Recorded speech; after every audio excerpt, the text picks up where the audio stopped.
Uma pessoa que interpreta questões, um expert em interpretação de questões, ele vai dominar os assuntos de todas as matérias. Se você quer fazer questões com tranquilidade, se você quer ser uma pessoa que olha para aquela questão e sabe o que é que você tem que fazer nela, você precisa dominar os assuntos que você está aprendendo aí no ensino básico, que no caso é ensino fundamental e o médio.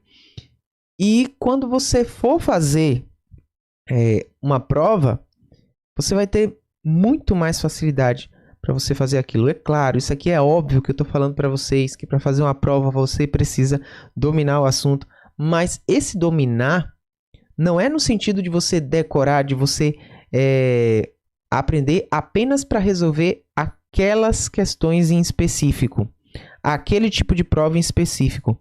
Dominar um assunto não significa que você não vai esquecer esse assunto, certo? O que é que eu quero dizer para vocês?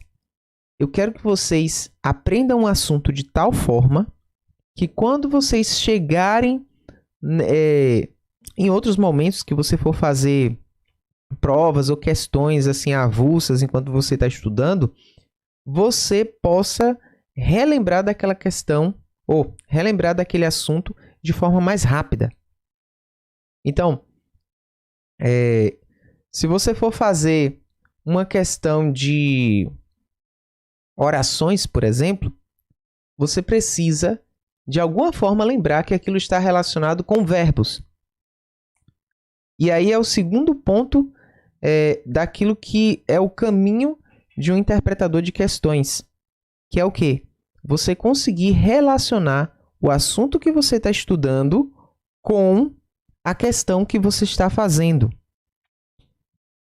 E aí, por exemplo, no exemplo que eu falei agora, a respeito das orações, você tem que saber que quando a questão falou de orações, você redireciona sua mente para verbos. Por quê? Porque verbos têm a ver com orações. Isso aqui é uma forma de você linkar aquilo que você está aprendendo com aquilo que está sendo exigido dentro da questão. Um outro exemplo, quando você fala de diferença dentro dos assuntos de matemática. O que é diferença dentro desses assuntos? Diferença se refere à subtração. Compreende? Outro exemplo aqui que eu trouxe para vocês. Quando eu falo, por exemplo, de metais alcalino-terrosos, quando você ouve falar essas três palavras, você tem que lembrar que elas estão se tratando ali, pelo menos você tem que se lembrar que elas estão tratando ali da tabela periódica. Você tem que pensar a respeito da tabela periódica. E aí você vai olhar o que é que a questão está te pedindo para ver como é que você vai utilizar essa tabela periódica ou se vai ser necessário ou não utilizar a tabela periódica. Mas tem questões que elas são difíceis de se resolver.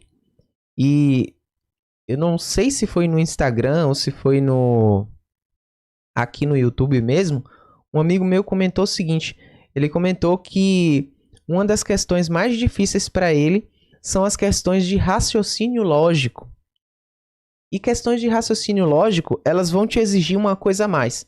Além de você saber um assunto que geralmente questões de raciocínio lógico ali sempre caem envolvendo cálculos matemáticos, certo? Ou enigmas.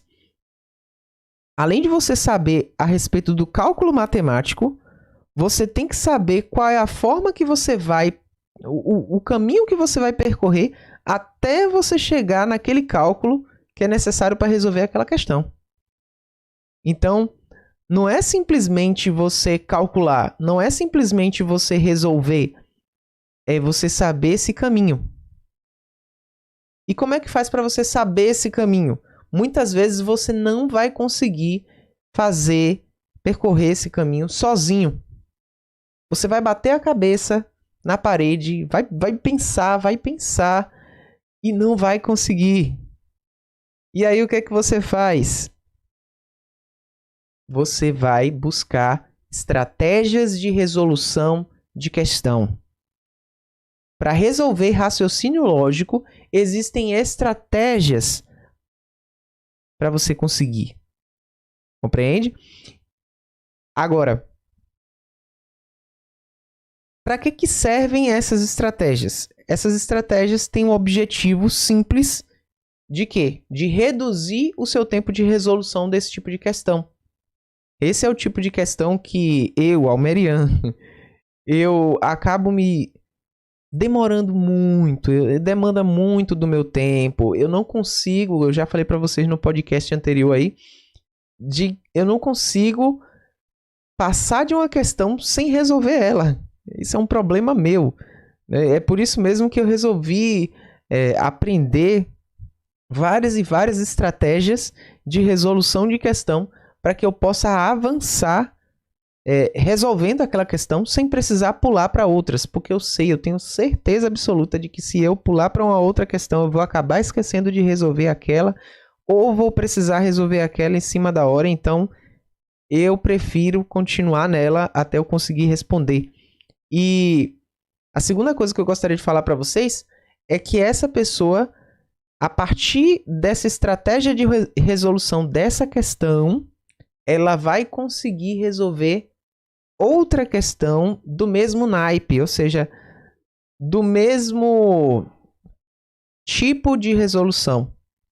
Como eu falei para vocês aqui antes, eu dei um exemplo bem simples, né? Se você aprende a somar 2 mais 2, você vai saber como somar 4 mais 4. Se você aprende a resolver uma questão de raciocínio lógico com uma estratégia, você vai poder utilizar a mesma estratégia para o mesmo tipo de questão.